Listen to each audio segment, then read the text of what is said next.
adianta insistir no espetáculo. De trás desse obstáculo, meus olhos não fazem sentido, perdido o sentido que tem.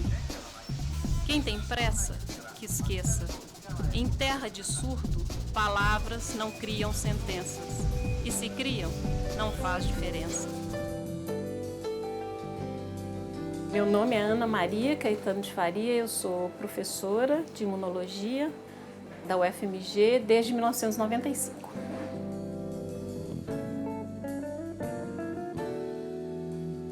Bom, meu interesse pela poesia ele é bem anterior ao interesse pela medicina, ou pela imunologia, ou pela pesquisa. Na verdade, os primeiros poemas que eu fiz foi de criança, quando eu estava na escola ainda, nem era aqui, eu morava em Dores do Indaiá, e eu li muito na época. E eu me recordo que foi na época que eu realmente comecei a me interessar e tentar produzir meus primeiros poemas. Bom, a minha formação acadêmica foi como médica. Eu fiz o curso de medicina na UFMG e, obviamente, quando a gente opta pelo curso de medicina, na maioria das vezes a gente quer ser médico, quer clinicar e tal. Então, acho que o curso eu fiz com essa ideia.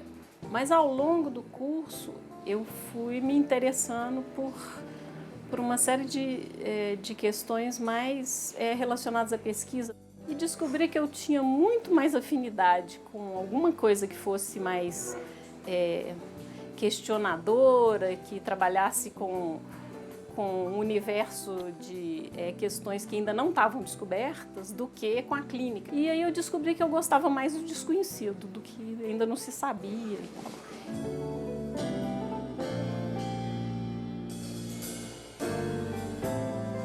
O interesse do nosso laboratório e a linha de pesquisa na qual eu me engajei, que na verdade eu herdei do Nelson, que foi que me entusiasmou, é a imunobiologia. Nosso laboratório chama Laboratório de Imunobiologia. Por quê?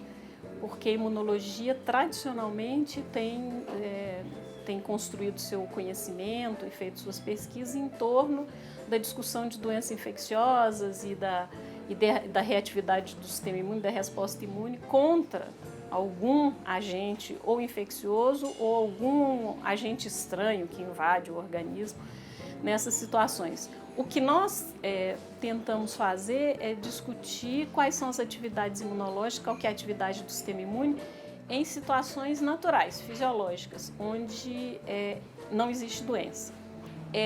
A gente estuda os eventos naturais que estão relacionados com o sistema imune. Por exemplo, a dieta, o que acontece com o sistema imune quando você come. Outro evento natural e fisiológico que a gente estuda com relação ao sistema imune é o envelhecimento. Ou seja, o que é que esse evento que muda o corpo inteiro, interfere em todos os sistemas do corpo, quais são as repercussões dele no sistema imune. Não adianta insistir no invisível, no improvável, no insolúvel. Aqui onde a voz alcança, não me apraz. Aqui onde os olhos repousam, não adianta insistir não no há invisível, paz. no improvável, Aqui, de onde no a mão insolúvel. acena, tanto faz. Não adianta insistir no invisível, no improvável, no insolúvel. Não adianta insistir no invisível, no improvável, no insolúvel. Um poeta cego não pode falar de cores, nem de trevas, nem de sombras.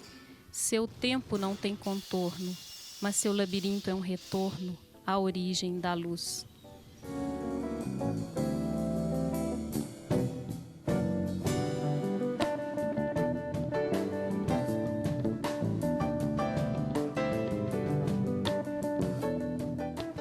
Na verdade, a minha entrada mais efetiva, digamos, para esse mundo da poesia foi via o movimento estudantil, foi onde eu encontrei as pessoas, onde eu consegui fazer alguma coisa que fosse de discussão e de troca de autores e de livros e discutir como é que se faz poesia, que poesia que está sendo feita no mundo. Isso só foi possível dentro da universidade. O movimento estudantil foi importante nisso porque, na verdade, foi quando eu realmente comecei a fazer uma produção de poesia para divulgação, para mostrar para as pessoas e para conversar com elas sobre o que era produzir poesia. E foi um momento interessante, por quê? Porque eu acho que também foi uma quebra, né? Eu acho que a poesia que se produzia naquele momento no nosso grupo era uma poesia que ela também levava uma discussão sobre o próprio fazer poético. E a gente se localizava dentro dela. Então, em vez de produzir uma poesia individual e intelectualizada e acadêmica e longe, né, das pessoas, o que a gente optou, e toda uma geração aí da poesia marginal optou, era trazer a poesia de volta para a vida e mostrar que produzir poesia, que poesia não era uma coisa inacessível, feita por poetas que estavam numa torre de marfim, nada disso. E que ela podia ser feita de uma forma que incorporasse vários elementos do cotidiano, inclusive o humor, né, o engajamento político misturado com temas nobres, né, que a poesia sempre tratou, como o amor e a liberdade e coisas desse tipo.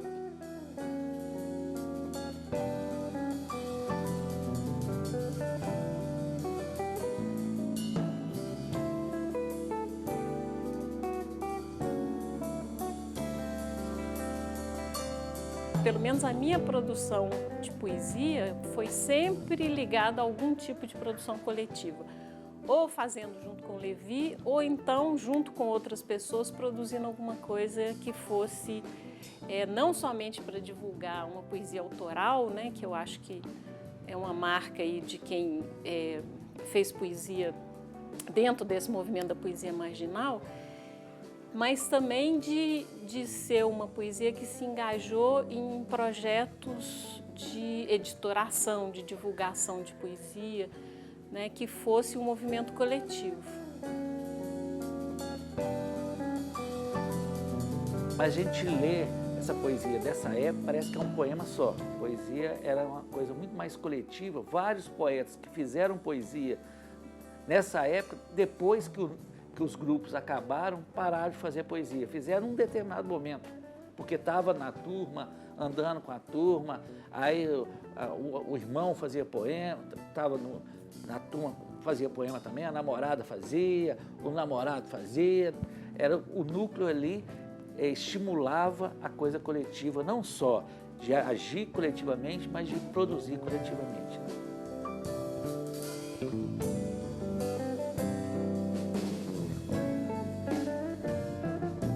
Todos os projetos e tudo assim que, no caso, tanto eu quanto o Marcelo também se envolveu nesse período aí, que é longo, né, porque começa com o movimento estudantil em 79, 78 até hoje, quer dizer, uma produção ao longo desses 30 anos aí, muito ligada à cidade também de Belo Horizonte. Então, tanto assim, de tentar reunir sempre a produção que está sendo feita em Belo Horizonte, de fazer poesia dentro do contexto da cidade, dentro do movimento poético, né, de expressão de outros poetas da cidade, tentar dialogar com o que a cidade está produzindo de poesia o tempo todo.